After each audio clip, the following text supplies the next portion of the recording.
I probably don't have to tell you this, but I'm feeling a little off tonight, and for that reason, I've surrounded myself with a blanket of friends who to give me energy and offset my softball soreness. So let's keep this bullet train on the tracks and bring up my friend Duncan Trussell. Duncan Trussell!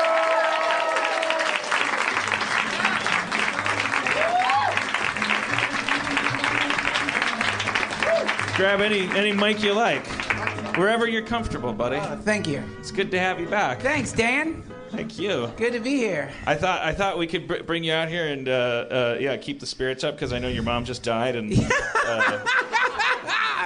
Yeah, I'm grieving. Is that true? Yeah. I don't know why I sound so happy about it. You're handling it awfully well. Well, I told you a couple episodes ago about Duncan actually podcast his mom's deathbed. I don't know how else to put it. Yeah, I also heard that. I mean, it wasn't technically, she died on a different bed, so it was like the bed before deathbed. Whatever you call that. It was the anti-deathbed. Yeah, yeah, exactly. He sat with her. I mean, I know that doesn't sound like a sale. If I heard that on paper, I wouldn't be like, I'm going to listen to that on the way to work and slam dunk that pitch. But it's a transcendental experience. It's incredibly. It's neither saccharine nor is it depressing. It's just transcendental and uplifting. I mean, it's a guy talking to. Thank you. And I mean, it was so important for you to do that because it would have been so easy not to. Like there's so many reasons not to. Yeah. Well, she wanted to do it. See, I was I was putting it off because she had said, we should probably do one of your podcasts, and I just the whole experience. I don't. Are your parents still alive? Yeah. See the.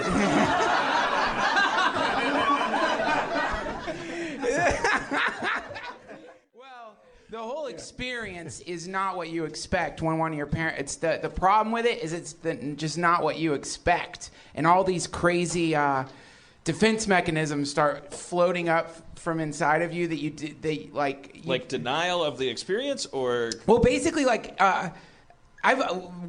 many years ago, for some reason, I did some volunteer work at a hospice, and they sort of walk you through the death process. And one of the things that they said was people die like they live. So when you're dying, it's like your life repeats over the course of 2 or 3 weeks. You go through every single pattern.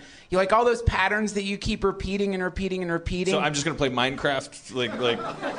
Yes, you will. No, you'll play video games, and then also any kind of relationship stuff that you have, you'll probably relive, and any kind of that track that people are inevitably on, the repeating track that happens again and again in your life, like some weird echo. Right. That echo happens super sped up when you're dying, and it doesn't just happen to you, it happens to the people around you. They start reliving all the old patterns. So what I was doing while my mom was dying is I went into the basement and just started playing StarCraft to try to escape. Because when I was okay, so I'm sorry. So the cycles that are happening, are they happening to the person that's dying, or and you said everyone it's also happening to everyone. All your you. defense mechanisms kick in because you're sort of standing at the brink of infinity. You're in the presence of absolute truth that you can't escape from. There's no way to bargain with it. You can't. So what happens is all your defense, you try to stick your head in any kind of sand that you can find to escape from the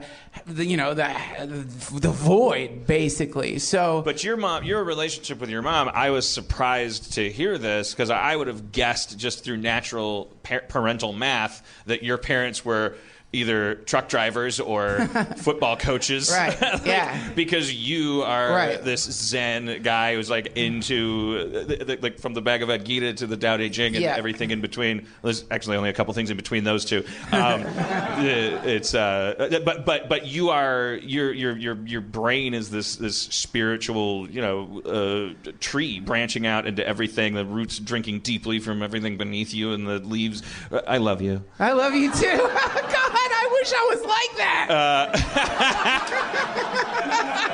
But then the podcast started rolling. I was like, okay, what is this going to be? First of all, I expected to hear like the Darth Vader sound of an air device, I definitely expected her to be infirm vocally, that she like there would be this horrible experience of listening to a person that wasn't able to live anymore. But beneath all of those very surfacey expectations, I also expected her to not have a personality as much like yours, and it's not an exact match, but almost seems like she was some kind of mentor to you. She was, she was. She definitely was in a lot of ways. She's the, it's going through her books that I first found the Bhagavad Gita or found any kind of Eastern religion or anything like that. So that means that your dad must have been. No. Oh, okay, all right. Well, no, my dad is just this crazy. Yes, my dad is where I rebel from, because my dad is this when I was a kid, I grew up in the South, and he used to take me hunting. And I hated hunting. I didn't want to go hunting, and so I'd end up sitting in the back of this truck because when you go dove hunting, you don't kill a few dove, you kill piles, like killing Holocaust doves. piles. Is it even a thing? I didn't even know. Yeah. Oh yeah. They kill doves. They go out and they just shoot doves. That's like killing Christmas trees. Yeah. I guess they do that too. I guess that's how they become Christmas trees. I didn't think the doves on the trees were also had to be. No, yeah, we would hang doves on the trees, dove corpses on the tree. So I would one story that my dad likes to bring up when he's around his Southern friends or drinking is like, I took you hunting, you were sitting in the back of the truck, and you started trying to breathe life back into the doves' bodies. You're Starman. Yeah. So that's probably where they're. You think you Starman? You ain't no Starman. Yeah. That's probably the where the rebellion thing happened. Right. Your dad was corporeal. Your dad was visceral. He was of the mortal coil. That's right. Exactly. Yeah, that's exactly right. But still, a really cool, interesting Southern guy. But yeah, I read one of your blogs to my mom on her pre-death. Oh, that's right. Dustin said something about She thought it was so fucking funny, man. You made somebody with late-stage cancer authentically laugh. And she compared you to, she said that you remind her of... Dylan Thomas. Yeah. I know. Thomas. I got a text message about it, and I wrote it down. I mean, that was incredibly flattering. But it put me this weird, shining this spotlight on, because I was being a voyeur, watching you in this relationship with your mom and her death and all this stuff, and I'm a rampant narcissist. I will insert myself into anything, bend everything toward me. Like my ego has just it's like some singularity. It just has like it's the size of a penny, but has the gravity of Jupiter. It just I play that unassuming a little old me game, and it just sucked into me. Everything's about me. 10 seconds before the word I or me comes into, it doesn't matter what we're talking about. And so I was listening to that, and I was thinking in my head, I was like, I wonder what she'd think of my writing. There you go. No, she thought it was hilarious, man. But she was by that time the cancer had gone into her brain.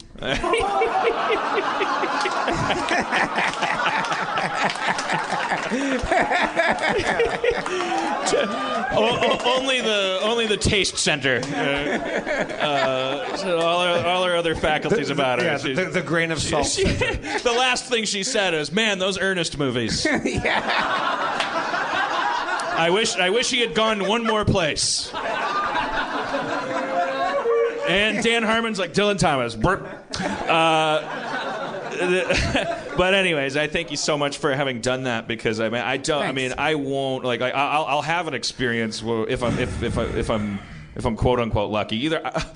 Either I will die before my mom or my mom will die before me. But assuming my mom will die before me, I don't know why I'm qualifying all this. She will, because I'm superstitious and weird, and death is fucking weird. And even viewed from the deer blind of it not being reality, it already starts to get awkward and weird. And you want to knock on wood after everything you say, and you want the dying to be invisible, which is why it makes it an already hard process tries even harder.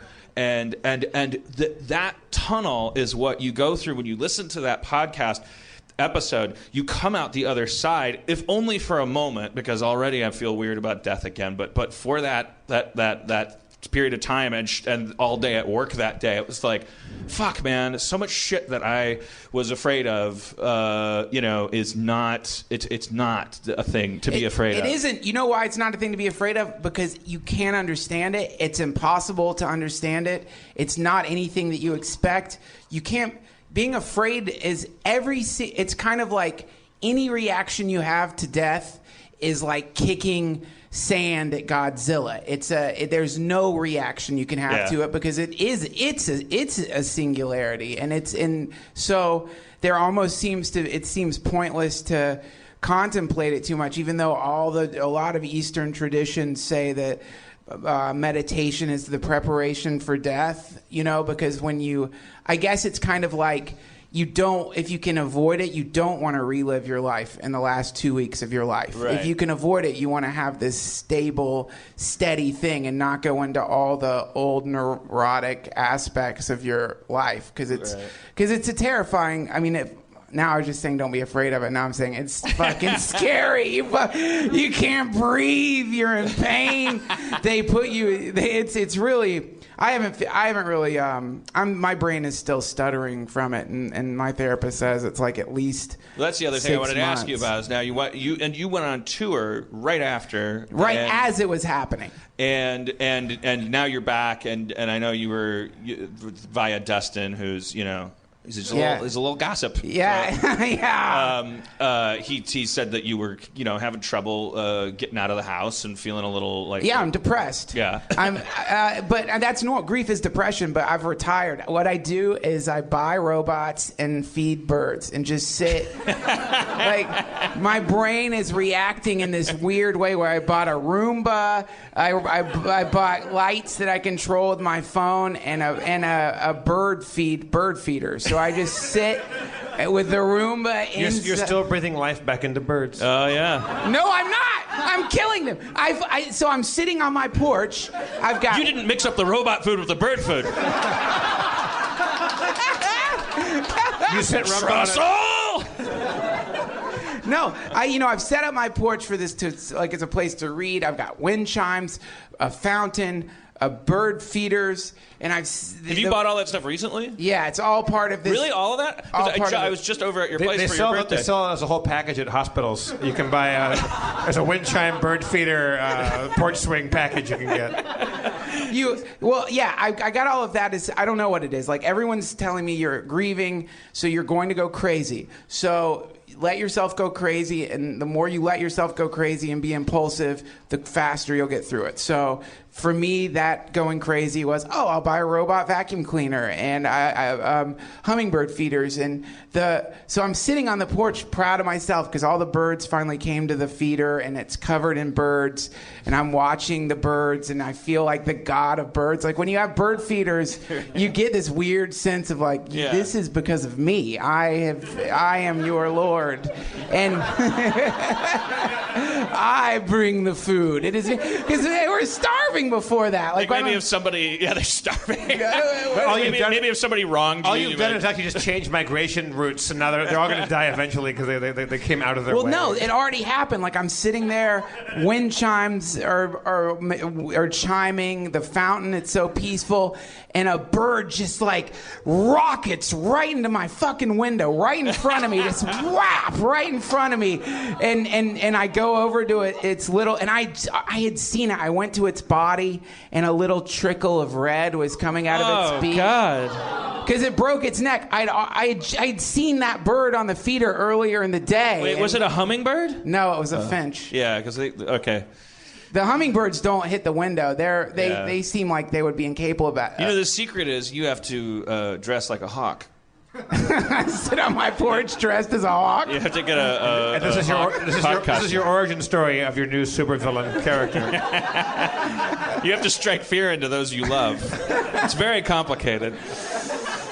But the Batman version's been taken. You want to be a superhero these days. You gotta get labyrinthine. Yeah, that's I would do that. I mean, you would dress like a hawk. Fuck yeah, I dress like a hawk. You're on record. We're recording this. I'll dress like a hawk and sit on my porch. All right, you heard it here. It's a weird... I gotta tell you, though, it's a very strange dimension that we're existing in. And that's why bird feeders are cool, because you just consider what's happening is such a bizarre thing from the perspective of the bird, which is this giant tower of meat, like this H.P. Lovecraft Cthulhu thing. The opposite of the bird is like put these things out, and they don't understand what I am, but I stink to them. There's some weird smells that birds hate is coming off of me, and they sit but they want to eat the food, so they sit and eat and like peer around and look and then eat. Well, they constantly, they must live in constant whatever their version of fear is, because they're surrounded by mammals and 90% of them will hurt them if they grab them, but then 10% of them don't. But they probably can't tell the difference between a cat and a dude. They're just they're always they exist in a hell world where one wrong move. That's why they move like that's why they're always baseball players in an old movie. Fuck. And I was watching them before the bird died, and I was thinking, I bet there's an older bird somewhere being like, don't go to those feeders. It's cursed near the feeders. You go near the feeders and you're cursed by the Lord of Birds. And then one of them smacked right into the window. He's like, see, the price is death from... He just fell right out of the air. Yeah. It was nothing. It was like he hit a force field. That's what it is. You know what a force field is, but you don't know what a window is? Yeah. Seize him! We're trying to seize him, but we don't have hands. The bird equivalent of seizure. I don't know what's natural for a bird though. They're probably, I mean, they don't know like what are they? I guess digging up a worm like in some cartoon. Like they got to be thinking someone put that there too. What am I talking about? I should just shoot myself right now. No, thanks guys. Thanks. I'll keep saying that once a week until I stop getting that reaction, and then boom. I know you're conflicted about that. A guy did that. Remember the guy who did that a while ago? At an open mic, a guy stabbed himself to death? What? No. You guys didn't hear about that? What? Yeah. This is in Colorado. Anthony Jeselnik. It was like a couple of days ago. Dana Gould. Dana Gould just said, fuck it. Yeah. What? No, what happened? Tell what happened. Well, the story is like he came on stage and he just played some song. I think the song was like, it had something to do with like "Sorry for the Mess" was the name of the song, and then he just started jamming a knife. Where was this? This is in Colorado. What? So he just I don't know, just some shitty open mic, you know, like. So did he die? Oh, he died. Yeah. He went up and murdered himself in front of an audience. Yeah, he stabbed himself to death in front of a crowd. Piece of shit. It's a terrible thing to do. To other people. To other true. people. It is true. You've talked about that. That's suicide really is arrogant. actually like a very selfish. You know, it's like the amount of gravity that you exert on other people's lives when you take yourself out of the picture. Like, oh yeah. It's it's definitely a those. I mean, that in particular. I think suicide when you have some kind of chronic illness or something is totally cool. No. Let him suffer. I think it should be illegal. No.